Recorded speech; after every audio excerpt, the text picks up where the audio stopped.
बड़े दुख के साथ कहना पड़ रहा है कि हमारे प्रधानमंत्री श्री नरेंद्र मोदी जी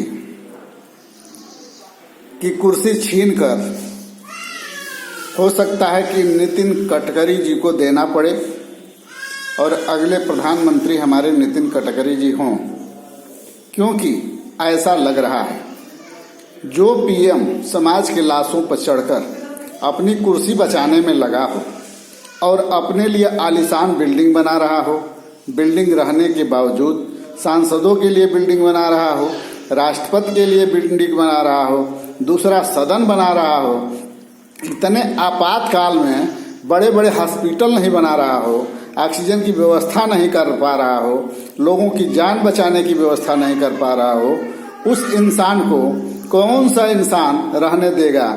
न समाज रहने देना चाहेगी, न आरएसएस रहने देना चाहेगी, न बीजेपी रहने देना चाहेगी, न उनके भक्त उन्हें रहने देना चाहेंगे, क्योंकि भक्त भी ऊब चुके हैं, समाज भी ऊब चुका है, भारत भी ऊब चुका है, आरएसएस भी ऊब चुका है। इनके रवैया सरासर समाज विरोधी, देश विरोधी, शिक्षा विरोधी, रोजगार विरोधी और समाज विरोधी है। इनसे देश को बचाने के लिए प्रधानमंत्री बदलना ही होगा, इन्हें कुर्सी छोड़ना ही होगा, तभी हमारे देश, हमारे समाज, हमारे लोगों की रक्षा हो सकेगी।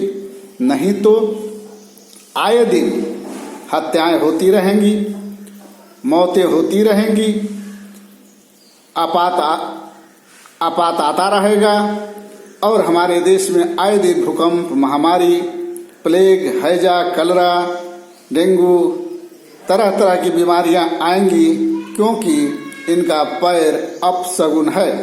जब से आए हैं तब से आज तक 2.5 किलोमीटर केदारनाथ में गांवों का बह जाना ये साबित करता है कि ये देश के लिए अशुभ है, सारे समाज के लिए अशुभ है, ये हमारे माताओं बहनों के लिए अशुभ है, बच्चे बुजुर्गों के लिए अशुभ है, नौजवानों के लिए अशुभ है, बेरोजगारों के लिए अशुभ है और नौकरी पेशा लोगों के लिए अशुभ है।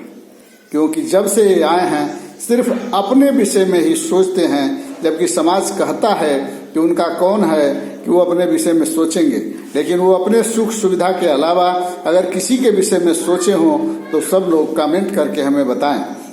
अगर कोई नई पहल हो, नया आविष्कार हो या नया कोई चमत्कार हो तो हमें कोई बताए। अगर शिक्षा और चिकित्सा सस्ती हुई हो तो बताएं।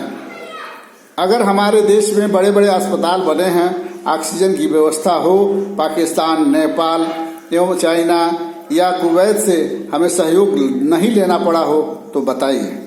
इनके आने के बाद इनके सुख सुविधा के अलावा सारी व्यवस्थाएं चौपट है, सारी दिशा और देश चौपट है, हमारा समाज चौपट है और सारे लोग रोड पर खड़ा होकर मोमबत्ती, अगरबत्ती, ताली, थाली, घंटी बजाने में मस्त हैं, फिर भी मंदिर बंद है।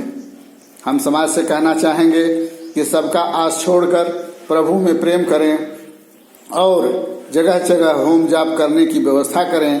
कोरोना अपने आप खत्म हो जाएगा, बिना प्रभु की कृपा का कुछ होने वाला नहीं है। सरकार असफल है, देश के लिए अपशगुन है, देश के लिए नीरस है। इसी सब बातों के साथ मैं अपने बातों को विराम देता हूँ। जय हिंद, जय भारत, जय सर्व समाज। हमारे देश में शिक्षा, चिकित्सा जरूरी है, न कि सांसद, विधायक, प्रधानमंत्री, राष्ट्रपति के लिए मकान जरूरी है। जरूरी जो चीज है उस पर सरकार का बिल्कुल ध्यान नहीं है, इसके लिए हम इनकी निंदा करते हैं। जबकि मैं इनके खिलाफ नहीं हूँ, फिर भी मैं इनके खिलाफ कर रहा हूँ। जय हिंद, जय भारत, जय सर्व समाज।